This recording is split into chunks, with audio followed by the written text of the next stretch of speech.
1860 কলকাতার জোড়াসাঁকোর ঠাকুর বাড়িতে রবীন্দ্রনাথ ঠাকুরের জ্যেষ্ঠ ভ্রাতা দ্বিজেন্দ্রনাথ ঠাকুর তার শখের থিয়েটারে প্রথম হারমোনিয়াম বাজান। যতদূর জানা যায় এটাই হলো বাংলার প্রথম হারমোনিয়াম। তবে অন্য আরেক দিকে এটাও ঠিক যে রবীন্দ্রনাথ ঠাকুর স্বয়ং নিজে তার প্রাণের শান্তিনিকেতনে এই হারমোনিয়াম ব্যবহার নিষিদ্ধ করেছিলেন। সে যাই হোক, 100 বছর আগে যার প্রচলনই ছিল না তা যেন আজ বঙ্গজীবনের একটি অঙ্গ হয়ে দাঁড়িয়েছে। ভারতবর্ষের সো-কল্ড মডার্ন সঙ্গীত জগতে এই যন্ত্রটির ব্যবহার ততটা না হলেও শাস্ত্রীয় সঙ্গীত শিল্পীরা তাদের সহযোগী যন্ত্র হিসাবে কিংবা নতুন শিক্ষার্থীরা তাদের তালিমের সময় এই যন্ত্রটির ব্যাপক হারে ব্যবহার করে থাকে। কিন্তু একটা জিনিস কখনো ভেবে দেখেছেন কি, সঙ্গীত জগতে ব্যাপক হারে ব্যবহৃত এই হারমোনিয়ামের আবিষ্কার হলো কি করে? চলুন আজকের এই ভিডিওতে আমি এই হারমোনিয়াম নিয়ে অল্প কিছু কথা বলবো। 18 সেঞ্চুরির একদম প্রথম দিকে জোহান ওয়াইল্ড নামক এক জার্মান ভায়োলিনিস্ট, যিনি কিনা রাশিয়ার কোর্ট অফ সেন্ট পিটারবার্গে স্যাং নামক এক ধরনের সিরিড মাউথ অর্গান ইন্ট্রোডাক্ট করান। এখানে একটা কথা বলে রাখি, স্যাং হলো চায়নার one of the most oldest musical instrument. অনুমান করা হয় মোটামুটি 1100 খ্রিস্ট পূর্বাব্দ থেকে চায়নায় এই মিউজিক্যাল ইনস্ট্রুমেন্টটি ব্যবহার করে আসছে। জোহান ওয়াইল্ডের এই স্যাং ইন্ট্রোডাক্ট করার আগ পর্যন্ত ফিরিড ইনস্ট্রুমেন্ট যা কিনা ইউরোপীয়দের কাছে অজানা ছিল। জোহান ওয়াইল্ড যখনই এই স্যাং ইন্ট্রোডাক্ট করান তার সাথে সাথেই রাশিয়া থেকে এই কনসেপ্টটি ইউরোপীয় ছড়িয়ে পড়তে থাকে। রিডযুক্ত যন্ত্র, ইউরোপীয়রা এই নিয়ে নানান ধরনের গবেষণাও চালাতে থাকে, যদিও এর রেজাল্টও খুব তাড়াতাড়ি চলে আসে। ওয়েস্টার্ন ওয়ার্ল্ডে প্রথম কোনো ফ্রি রিড মিউজিক্যাল ইনস্ট্রুমেন্ট তৈরি হয় 1780 খ্রিস্টাব্দে, আর এটি আবিষ্কার করেন ইউনিভার্সিটি অফ কোপেনহেগেনের ফিজিওলজির অধ্যাপক ক্রিস্টিয়ান গটলিব কার্জেনস্টাইন। হাতে বাজানো বা কিবোর্ড বিশিষ্ট অর্গান কিংবা হারমোনিয়াম বর্তমানে আমরা যেটা দেখতে পাই তা তৈরির প্রথম কৃতিত্ব নেন এক জার্মান কম্পোজার জর্জ জোসেফ ভোগলার। তিনি কার্জেনস্টাইনের ফিরিড দিয়ে প্রথম এই অর্গান তৈরি করেন। তবে সমস্যা হলো ভোগলারের তৈরি এই যন্ত্রে বেশ কিছু ত্রুটি ছিল। তার মধ্যে প্রধান একটি হলো এর সুর কমানো বা বাড়ানো যেত না, আর এই সমস্যারই সমাধান করেন গ্যাব্রিয়াল জোসেফ গিনিয়ে। তিনি হারমোনিয়ামের মতোই একটি মুক্ত রিড যন্ত্র তৈরি করেন। তিনি এর একটি নামও দেন অর্গুই এক্সপ্রেসিভ। তিনি তার এই যন্ত্রটিকে সবার মাঝে প্রথম উপস্থাপন করেন 1810 সালে। তবে গ্যাব্রিয়াল জোসেফের এই যন্ত্রটি একদম ত্রুটিমুক্ত ছিল তা কিন্তু একদমই নয়। 1840 আলেকজান্ডার ডিভেইন, যিনি কিনা গ্যাব্রিয়াল জোসেফের যন্ত্রটির মধ্যে বেশ কিছু পরিবর্তন আনেন, আর এর সাথে সাথেই তিনি এই যন্ত্রটিকে নিজের নামে পেটেন্ট করিয়ে নেন এবং তিনি প্রথম এই যন্ত্রটির নাম রাখেন হারমোনিয়াম। গোড়ার দিকে বেশিরভাগ হারমোনিয়ামই বাতাস ঢোকানো হতো পায়ের সাহায্যে। তাছাড়া সেই সময়ে হারমোনিয়ামে পিয়ানোর মতো অক্টেভ সংখ্যাও ছিল অনেক বেশি।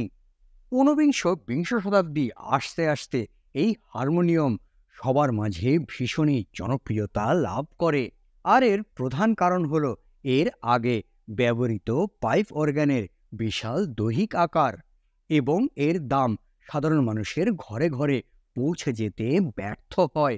অন্যদিকে এই হারমোনিয়ামগুলো ছিল বহনযোগ্য এবং সস্তা, যার ফলস্বরূপ এটি সাধারণ মানুষের কাছে নিত্য ব্যবহারযোগ্য গৃহ উপকরণের মতো স্থান পেতে থাকে।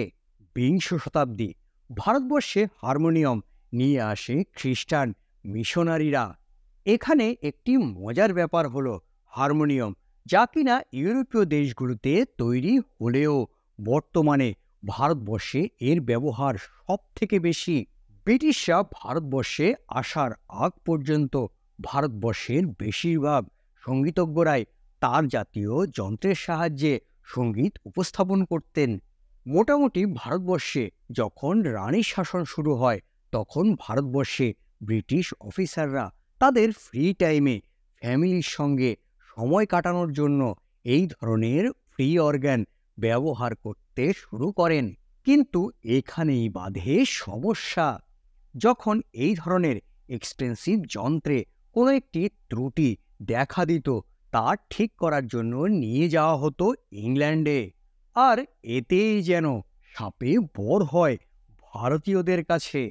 কিছু ভারতীয় এটিকে রিপেয়ার করা শেখে এবং কিছু ভারতীয় এটিকে বাজানো শেখে। এই একই সময়ে বিভিন্ন ফ্রেঞ্চ কোম্পানি হারমোনিয়ামের হিউজ প্রোডাকশন শুরু করে। তার সাথে সাথে চলে R&Dও। একটা সময় তারা এই হারমোনিয়ামকে অনেকটা কম্প্যাক্ট এবং স্মল সাইজে নিয়ে আনতে সক্ষম হয়। ফ্রেঞ্চ লেগ হারমোনিয়াম নামে পরিচিত এই যন্ত্রটি জনপ্রিয়তা বৃদ্ধির সাথে সাথে এটি ভারতবর্ষেও আসতে শুরু করে। ভারতীয় সঙ্গীতজ্ঞরা এটা বুঝতে পারেন যে সেই সময় ভারতে ব্যবহৃত বীণা, সেতার বা সারঙ্গীর মতো তার জাতীয় যন্ত্রের থেকে এটা অনেকটাই ইজি টু প্লে।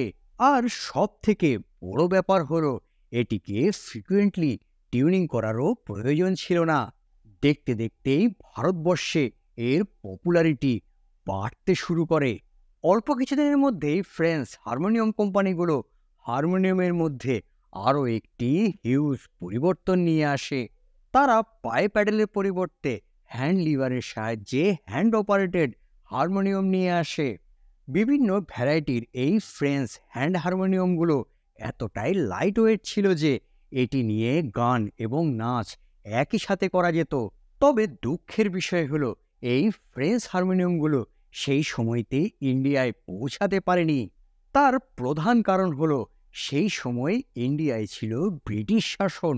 আর আমরা সবাই জানি সেই সময় ব্রিটিশ এবং ফ্রান্সের রাজনৈতিক সম্পর্ক মোটেই ভালো ছিল না। ভারতের বেশিরভাগ সঙ্গীতজ্ঞরা তাদের সঙ্গীত পরিবেশন সিটিং পজিশনেই পছন্দ করে। তাই হাতে প্যাডেল করা হারমোনিয়ামই ছিল তাদের কাছে আইডিয়াল। এই সমস্যারই সমাধান নিয়ে আসেন তারকানাথ ঘোষ। তিনি এবং একজন ফরেনার থমাস ডকিং দুজনে মিলে তৈরি করেন ডোয়াকিং অ্যান্ড সন্স কোম্পানি, যেটি বিদেশ থেকে হারমোনিয়ামের রিড এনে নিজেরাই হারমোনিয়াম তৈরি করতে শুরু করে। ভিডিওর শুরুতে 1860 সালে দ্বিজেন্দ্রনাথ ঠাকুরের পারিবারিক নাটকে ব্যবহৃত যে হারমোনিয়ামের কথা বলেছিলাম, এটি এই কোম্পানিরই তৈরি ছিল। তবে সম্ভবত এটি ছিল পদচালিত হারমোনিয়াম। আনুমানিক 1875 খ্রিস্টাব্দে দ্বারকনাথ ঘোষ হাতে চালিত হারমোনিয়ামের ব্যাপক উন্নয়ন করেন। এর পরই ধীরে ধীরে এই পদচালিত হারমোনিয়াম বিলুপ্ত হয়ে যায়।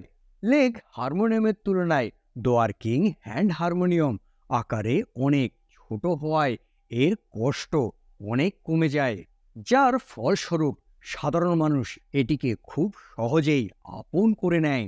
তবে এত কিছু ঘটনা ঘটার পরেও একটা সময় বাংলা তথা সারা ভারতবর্ষে এটিকে নিষিদ্ধ করা হয়।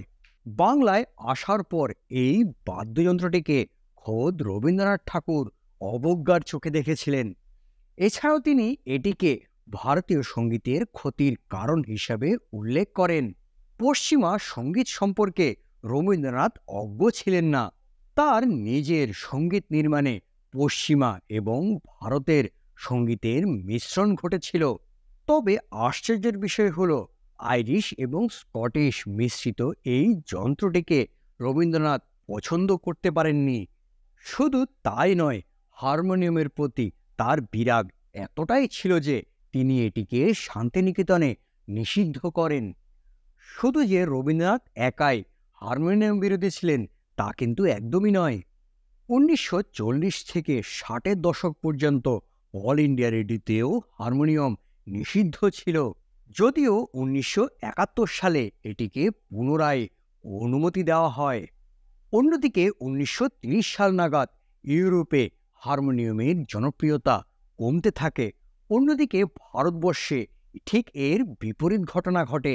রবীন্দ্রনাথ কিংবা অল ইন্ডিয়া রেডিও হারমোনিয়ামকে নিষিদ্ধ করলেও সাধারণ মানুষ কিন্তু এটিকে ত্যাগ করতে পারেনি।